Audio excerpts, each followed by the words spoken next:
Welcome back, everybody.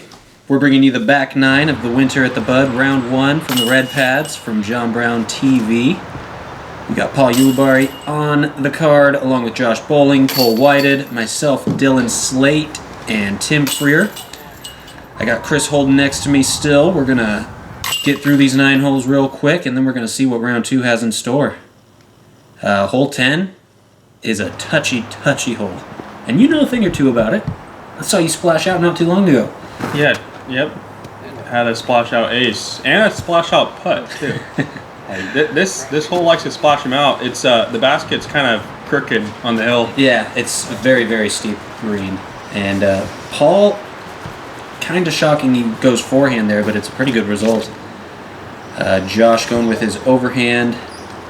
Okay, I'm gonna say it because I can throw overhands. Whoa.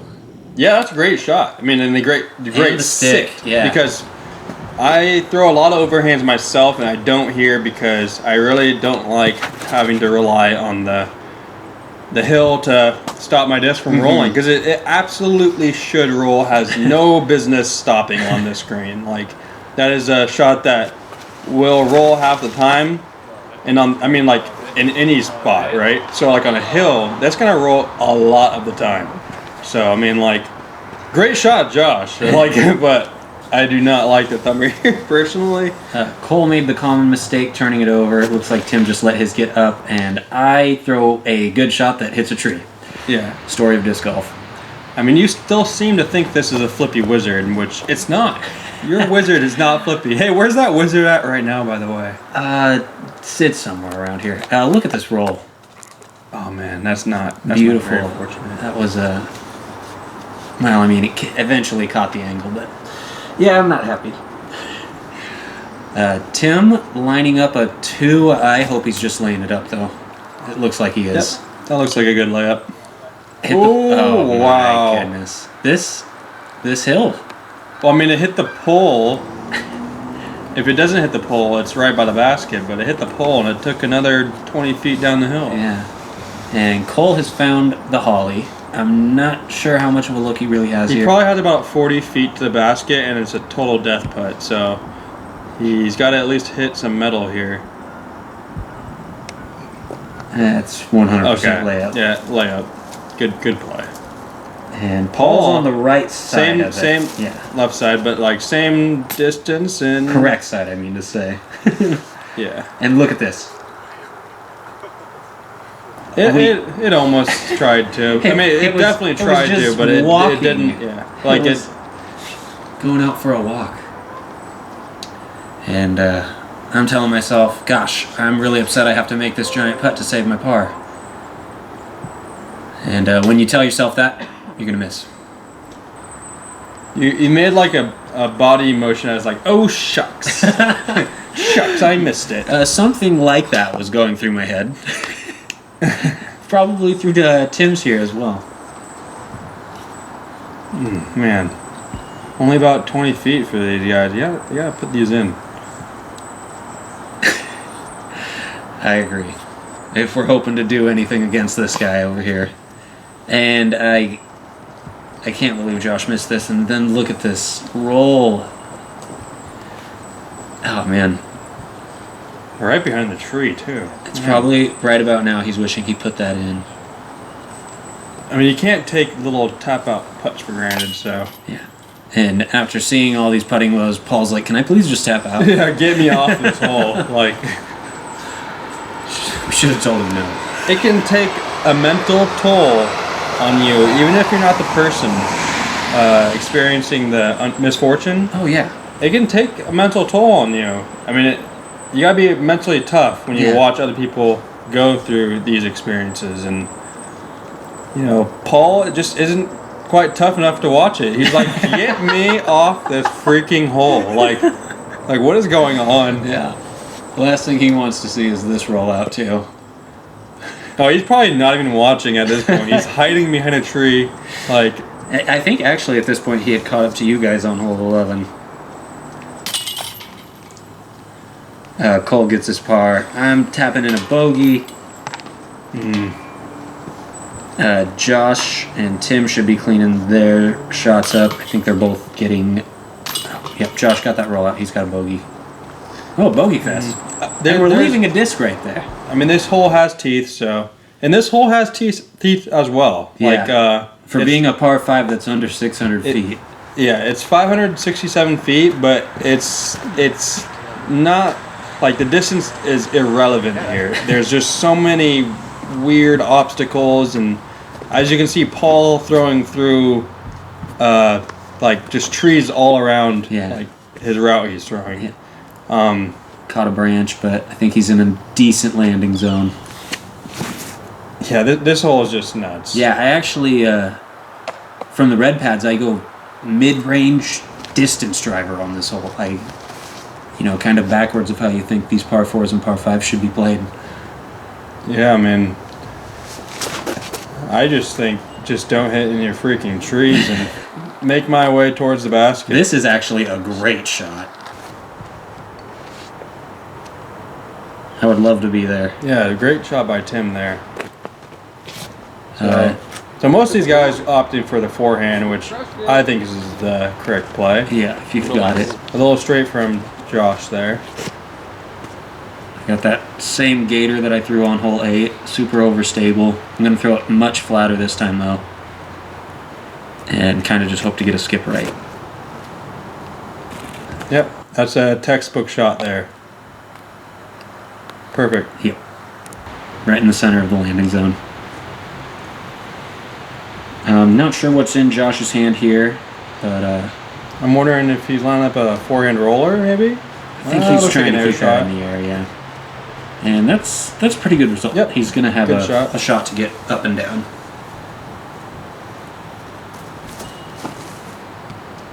Looks like another forehand air shot. Yeah, even if it does get by that tree, I think that was turning over too much. Probably would have found the sticks on the left. And I've got the Pink Destroyer I got from you not too long ago in my hand. I'm going backhand, big air shot with it. You got over on that thing pretty well for how overstable. Yeah, I'm really happy with where I'm at. I'm actually within 100 of the basket. Yeah, that was a great shot. Perfect flex. And Paul put this one low, hoping to get a little ground play. He says it's not going to go very far when you throw it into the ground. Yeah, but he did what I was saying is the key to this hole earlier. Is you just want to stay off the trees. Just make ground and just stay off trees. And it's a tough birdie to get, but a par doesn't feel bad. So if you just stay off trees, get a few 100 feet at a time, a couple 100 feet, and this looks perfect. Yeah, nice shot, Josh. Yeah, that was a great shot there. And this gets kind of lucky. It barely squeaks by this tree, and then, as if he's not a good enough putter to make it from there. It's just going to roll right up to it. Yeah, sort of lucky. He probably would have made it. You can actually hear Crabtree in the background. He's like, so lucky. And Tim approaching with his third shot. He's got a pretty routine putt for his birdie 4. And I'm throwing my third shot as well. Same gator I threw off the tee. Ooh, that was a good bid. Yeah, a little run. Cool with a long look. A little short. Didn't commit. Yeah, a little safe putt there. Oh, Josh, that's like 3 times this round. Not capitalizing on an amazing approach shot there. I get my birdie 4 there. I'm always so stoked to get the birdie on that hole. It definitely beats me more often than not, I would say. And Paul had a tap-in birdie as well. Starting to make a little bit of a move. He had a par start, but now he's 7 down after 11 holes, so he's 7 for 9 on the past 9. Ooh, look at that little... I don't know what that was. Josh is making me nervous. All right, bringing us to hole 12, the rock hole. From the red pad, this is an extreme dogleg left, I would say. Yeah, really hard left turn. And this is an easy mistake to make if you are playing blind, is it banks really hard left, and And a lot of people who are playing this hole for their first time go deep straight too far because they're not really accounting for how left it is. So Ulibarri makes that mistake throwing it to Raptor. Tim gets a little lucky cutting through those branches. He's pretty close. I've got that gator in my hand. I throw that disc a lot on this red course. And I hit the tree that blocks good shots. Cole, pretty much all these players are lining up the backhand hyzer with an overstable disc. Pretty much hit the rock. A little bit of an unfortunate roll, but I'm pretty confident he'll get that. Josh Bohling, hoping to put it real close, but catches one of those middle trees. And if you're hitting those middle trees, you've hung your disc out too wide. Like, you can't say you got robbed on a perfect shot or anything like that. Right. A little bit of a field goal putt here. Probably 65 feet. Death putt. Doesn't matter if you hit the stripe of the pole. This was exactly what Josh needed after those missed dekers. Great. Perfect putt. Right in the center. Now all of us are feeling like, hope we don't get big putted. Yeah, I mean, that was a pretty big putt there. Uli from outside the circle. Maybe a trickier putt than what Josh Yeah. had. Ooh. Nearly canned it though. Hit the very top of the basket. And I've got that hole in the branches. And those of you who have played this layout know what I'm talking about. Yeah. Probably edge of the circle, maybe just outside. Taking my time. There you go. Yep, painted it. Felt good. Not to be big putted by Josh. Yeah. Also a chance to get back stroke on the leader right now, Paul. Cole with a good birdie as well. And actually, if I'm not mistaken, we're one man off a star frame again. Assuming Tim puts this in. He's found his putting stroke. Putting much better than earlier. All right. Yeah. Unsurprisingly, Paul ruins the star frame. Yeah, it's not uncommon for him to be Bob. All right, and Tim is taking the forehand route on this hole. I could not believe it, but look at this. Oh, that's perfect. A great skip and everything. He's like inside 200 laced. feet. That was laced. And I can do that, but I'm not going to do that. And I saw it off a little bit with the backhand, but I'm smiling. I know I got that forehand there. You're smiling, but deep down you're jealous of what Tim just did, dude. Yeah. you gotta smile through the pain after you see someone just lace a forehand that you don't have the guts to do. Right. And Cole unfortunately catches that center tree, kicks it kind of forward right. It's gonna be tricky. Josh, a little low, but if this finishes left, it's great. It's gotta get a little left here. The difference 5 feet will make on this hole. And Paul is reaching for that flippy nuke of his. He says, should I just peer the main gap? And we're like, okay. And he does. Wow. Yeah, look at that. He got far enough in through that backdoor route that he might... Potential for the two. And Cole, we've seen a 2 here before in a tournament, actually. Yeah, actually, last I feel year like the last Pink, red round Jason Carr laced it through the backdoor route just like Paul did and actually threw in about an 80-footer. And you're throwing a triple X here, right? Yep. A little tight, but I knew the tree that it hit was close to the basket. And Cole is throwing 3 right here. His second shot didn't go that far, but he just laser beams through a tunnel and hits the top of the cage. That would have been the best birdie I've ever seen on that hole. You got to put it a little higher, Cole. Great run, man.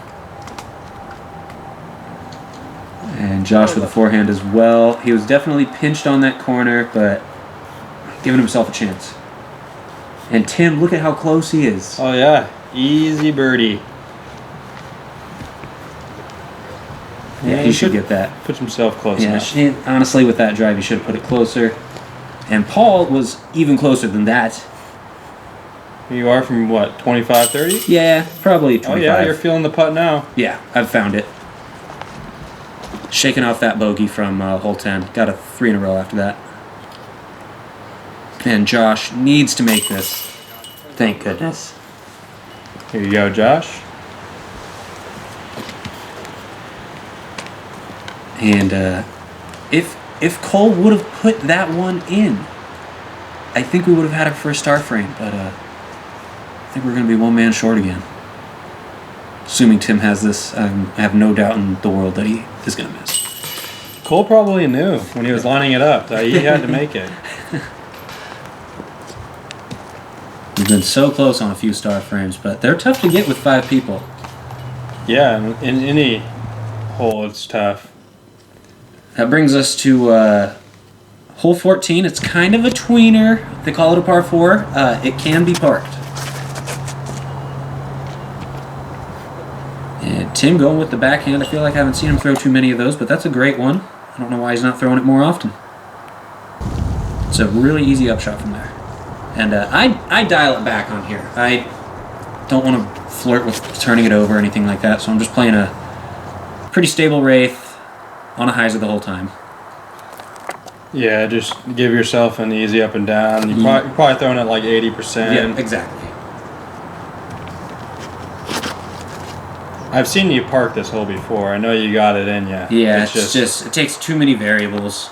Yeah, and there's a lot of holes out here. There's a choke point about 300 feet down the fairway that makes it really tough to commit to trying to park the hole. You know, like Paul's not going to let that stop him.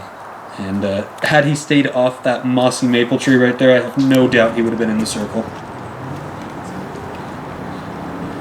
Cole lining one up, distance driver in his hand. And this is going a little too far right. Kick left. Yeah, that's going to be a really tough up and down. It's doable though. Has to worry about hitting his hand. And, finds the holly. Yeah. Oh, it gets through. All the way through it though. It's not common. And I got that harp in my hand. Want to play a little baby skip here. Yep, textbook right there. Yep. Should have that without too much hassle. Josh with a forehand approach. Kind of leaked his drive into that cedar tree there, but pretty good. Problem. Yeah. And Tim with the Anheuser forehand. He's put it pretty close. And Yuli for the 2. Yeah, not worth it. There's OB about 20 feet deep of the basket. Yeah, he knew that. That's why he was aiming at that branch. So just knocked it right down. Oh, Cole with a good-looking run, but hits lip right. Right on the stripe for Paul.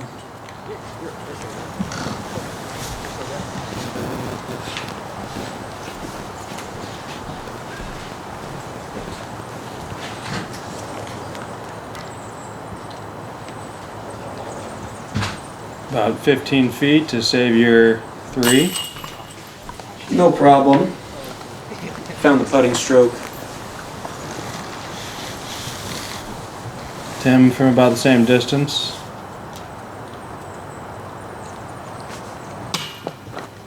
Oh no. Kind of been plaguing him this round.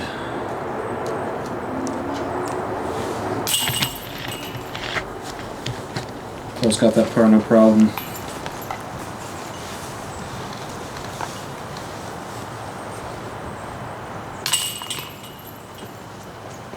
Good birdie from Josh. And this is like the last part of the course that's protected. We're going to be getting into the windier holes coming up here on hole 15. Yeah, a lot more wide open out here in this field. There's nothing stopping the wind from coming in. Yeah, so I'm reaching for a Firebird. It's 279. I'm playing just a big hyzer the entire way. Probably a little bit of right to left point, I'm assuming, right? There almost always is, and I was expecting more carry to the left. But that's actually got a decent chance. The tree's not really in the way. Yeah, it looks about 25 feet. Got a strata all left. Josh with what kind of looks like a T-bird or something similar to it. That looks good. Yep, that was a great shot. Yep, should be getting that one. Paul with that peachy disc he's been throwing all over this layout. Oh, little shot off, but a bad skip. That is almost a circle's edge look there. Maybe even outside. Tim is going to show us how to play the hole. This is money. Oh yeah, perfect. Was that the Firebird? I'm not sure. It definitely flew like one. A little straight, but Cole's going to try and bite off something similar to that line, taking it a little higher, playing more of a spike. He's also parked. Yeah. He's actually closer. So Paul's furthest out, and he's straddling out to the left. He's going to give this an Anheuser run around the tree. Wow. He must have been squared up behind that tree. Yeah. And those are some big trees that you guys have to straddle to avoid. And I thought I had that, but the wind kind of pushed it down. Shame, too, I could have pulled myself into a tie with Paul.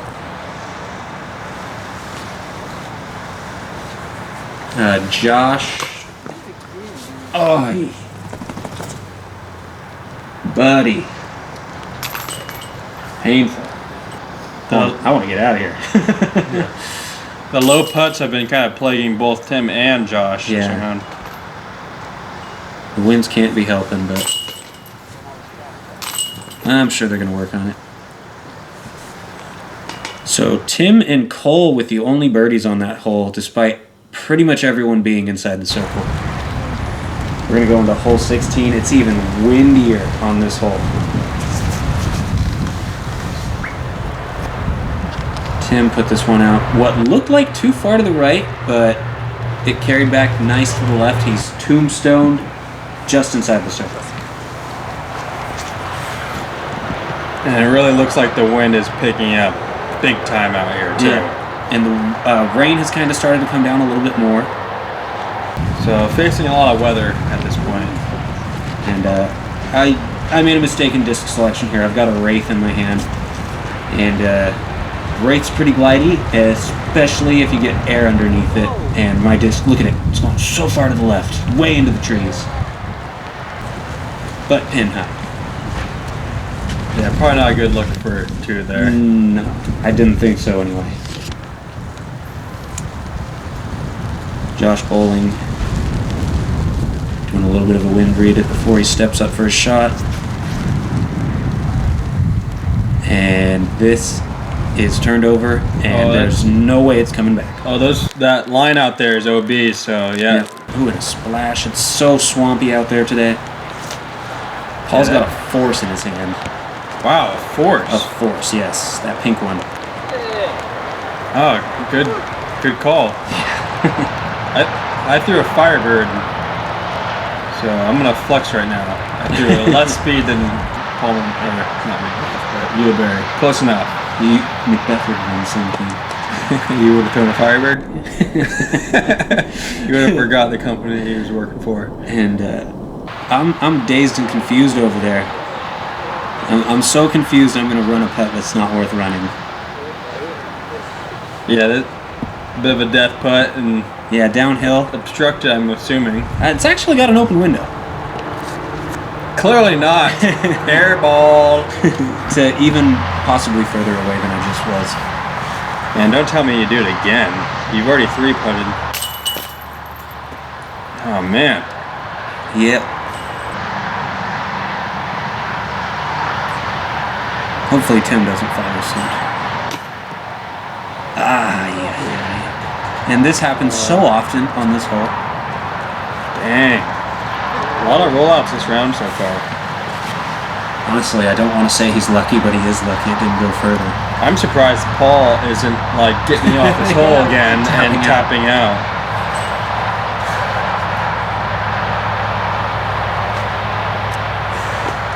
Oh, no. I'm assuming Paul's a tap out. Yep.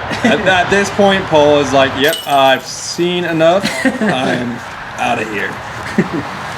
Where's hole 17? All right. There you go, Tim. Way to make it. Puts a Band-Aid on it. Me and him are both taking bogeys, unfortunately.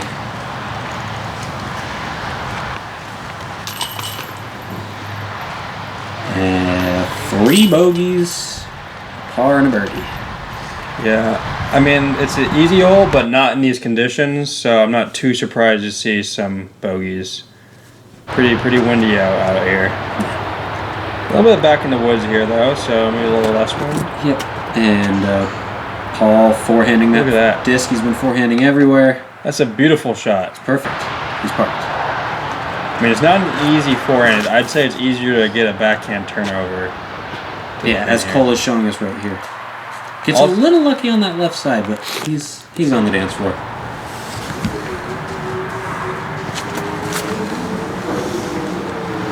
Tim also taking for that forehand. Catches a high branch and comes straight down. What's up? We're doing commentary for something. Hey, Wheeler.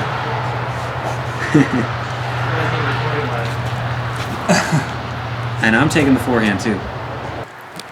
And also getting kind of lucky. And geez, you could have been luckier if you put that in, actually. So yeah, that was almost perfect. Josh Bohling, he's going to take that turnover backhand you were talking about. But doesn't turn it over enough. Yeah, well, but he's also getting lucky today. It's actually an illusion. Those trees are not there. Those trees are not actually there. You got that. That one is though. Yeah, and that might have gone in if it wasn't there. Yeah, it was definitely a good looking run. Tim probably thought, after seeing all those drives, that trees didn't actually exist.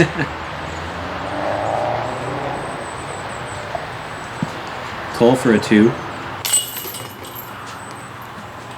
What do you want to do, bro? Good Nice birdie. too, yeah. This is a good hole to get. I mean, it's not hard, but I'd say less than There half you the go. field gets it. Nice putt from Paul.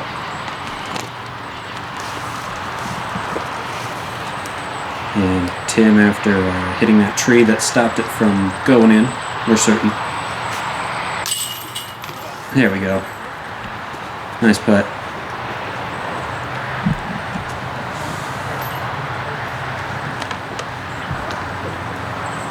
Josh also looking to correct a little bit of the putting woes. It's never too late. Whoa. Yeah. Take them any way you can get them. Yeah. It's always fun to watch these again. See the crazy reactions. We're actually playing the closest pad on 18. It says 240, but I think it's less than that. I think it's only like 150. 180 maybe. Yeah, probably played about 180 up the hill. Nice shot from Paul. Yep, I think that was one of his ringers. Pretty straightforward up the hill here. Nothing really in the way or anything. Yeah, the only thing you don't want to do is fade out kind of towards the cars, and looks like Cole did that a little bit. It's a really, really common mistake. I'm about to do it right here too, even with the Nova. Well, actually, in the first round, Ricky Meadows put it past, like, he was between 2 cars. So he actually had to putt between the 2 cars. And yeah. Tim going overhand. I don't think that's too uncommon of a play. Josh left this to right out of the hand, and this is not a good reaction. If there's any silver lining, it's now there's nothing in the way. Probably just looking to get out of here. Yeah, good up shot. I'm telling myself if I don't make this, I'm not going to be on lead card. And I thought I connected enough of the chains. Sleeked a little rough, but I don't know. Maybe I'm not as good as I think I am. Cole for a birdie too. Determined, staring it down. It's still windy. Don't let the trees being still in the background fool you. Elevated basket just crawls it in.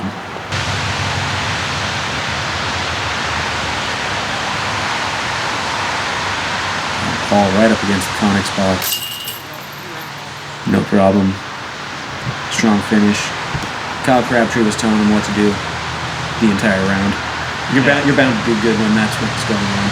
Yeah, Yuli's not really been playing much in the past 8 months due to injury, so Crabtree is just there to make sure he remembers. Josh put it a little high, but it went in. And I'm tapping out my par to finish an 8 under.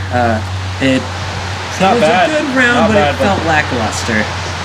Yeah.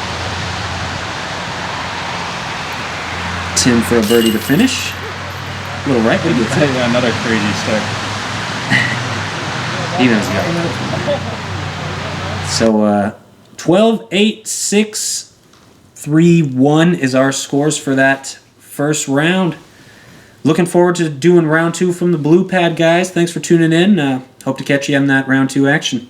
Yeah, closing comments. I'll see you guys in the next round. Yeah, shout out to John Brown for coming out to film in that god-awful weather.